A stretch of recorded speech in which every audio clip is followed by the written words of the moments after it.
तमाम तारीफ़ें अल्लाह ताला जल्ल मजदुहुल करीम के लिए।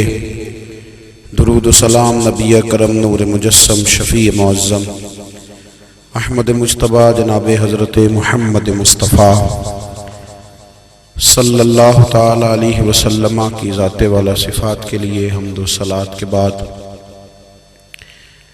अज़ीज़ दोस्तों, बुज़ुर्गों और भाइयों, इंसान खाए पिए सोए जागे तो उसके जिस्म की ज़रूरियात पूरी होती हैं, लेकिन जब वो अल्लाह का ज़िक्र करता है, नमाज पढ़ता है, दुआ मांगता है, इस्तिग़फ़ार पढ़ता है, दुरूद व सलाम के गजरे पेश करता है, तो फिर उसकी रूहानी ज़रूरियात पूरी होती हैं। आज जिस ज़माने में हम वक्त गुजार रहे हैं, लोगों की जिस्मानी ज़रूरियात पूरी करने के लिए, ग़िज़ाई ज़रूरियात पूरी करने के लिए बहुत सारे बंदोबस्त किए जा रहे हैं, लेकिन जितना लोग अपनी ज़ाहिरी ज़रूरियात में ख़ुद कफ़ील होते जा रहे हैं, उतना ही ज़्यादा वो रूहानी तौर पर कमज़ोर होते जा रहे हैं। घंटों बैठकर गपशप करने वाले लोगों के लिए थोड़ी देर भी ज़िक्र इलाही करना मुश्किल हो जाता है। लंबी चौड़ी बातें करने वाले, लंबे चौड़े दलाइल देने वाले लोग और समझदार लोग और सियाने लोग इबादत के मामले में सुस्ती करते हैं, अमल के मसले में कमज़ोर हो जाते हैं। तस्बीहात करना, वज़ाइफ पढ़ना, दुरूद व सलाम पढ़ना, कम बोलना, सच्ची बात करना, सब्र से रहना, शुक्र को अपनाना, कनात इख्तियार करना, हसद, बुग़ज़, अदावत से बचना, ये लोगों के लिए मुश्किल हो जाता है। फिर उसका नुकसान ये है कि मुआशरा एक अजीब सी बेसुकूनी और बेकरारी का शिकार है। जेब में बहुत ज़्यादा पैसे रखने वाला, खुश शक्ल नज़र आने वाला, पेट भर के रोटी खाने वाला शख्स भी ढूंढता फिरता है कि आखिर मैं परेशान हूँ क्यों। आप इंसानियत की तारीख़ पढ़ेंगे तो आपको मालूम होगा कि इंसान ने कभी पत्थर की पूजा की, कभी माज़अल्लाह चाँद सूरज की, दरख्तों की, बुतों की पूजा की। माज़अल्लाह ये गलत डायरेक्शन पे तो चढ़ गया, लेकिन ऐसा नहीं है कि कोई बंदा दुनिया में आया हो और किसी की उसने इबादत ना की हो।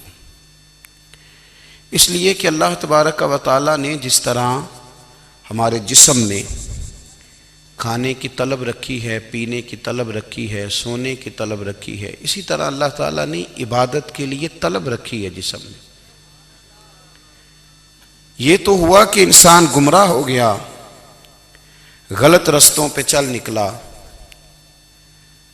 उसने झूठे माबूदों की तरफ माज़अल्लाह तवज्जो कर ली, लेकिन वो किसी न किसी के सामने झुकता रहा, क्योंकि उसके वजूद में तलब थी, शौक था उसे कि वो इबादत करे।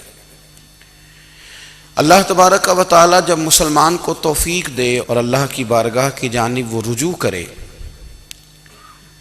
तो फिर उसका रवैया ये होना चाहिए कि उसकी तवज्जो हो अल्लाह की जानिब। हमारे यहाँ तस्बीहात पढ़ ली जाती हैं अगर कभी मौका मिले, लेकिन वो ख़ास इन्हिमाक, वो ख़ास शौक़, वो ख़ास ज़ौक़ अल्लाह तबारक व तआला की इबादत का। एक होता है नमाज पढ़ना, एक होता है एहतमाम के साथ नमाज पढ़ना, यानी ज़रा वक्त पे उठना, ज़रा सही करके वज़ू करना, ज़रा शौक़ से मुसल्ला बिछाना। एक होता है तस्बीह पढ़ लेना, और एक होता है ज़रा थोड़ा सा ना शौक़ के साथ अल्लाह को याद करना।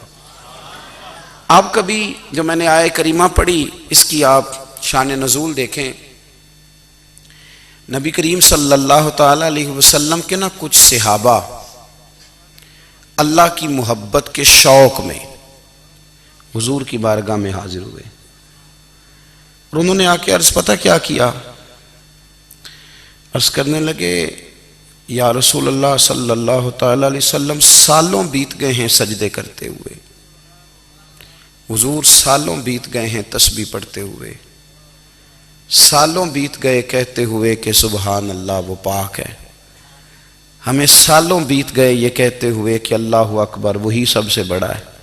सालों बीत गए कहते हुए कि अल्हम्दुलिल्लाह सारी तारीफ़ें अल्लाह के लिए। सालों बीत गए उसकी तस्बीह करते, तहलील करते, तकबीर कहते। हुजूर अब ना हमारा अपने रब से मिलने को जी चाहता है। कभी यह हकीकत मुंतज़िर नजर आ न लिबास मजाज में, लाखों सजदे तड़प रहे हैं मेरी जबीन नियाज में। और इकबाल कहने लगे कि तेरे इश्क की इंतहा चाहता हूँ, तू मेरी सादगी देख क्या चाहता हूँ। मेरा ज़रा सा तो दिल है मगर शोख इतना, मैं वही लन तरानी सुना चाहता हूँ। मेरा भी दिल करता है कि अल्लाह मैं तुझे कहूँ, मैं तुझे देखना चाहता हूँ, जिस तरह हज़रत मूसा कलीम अलैहिस्सलाम ने कहा था। और तू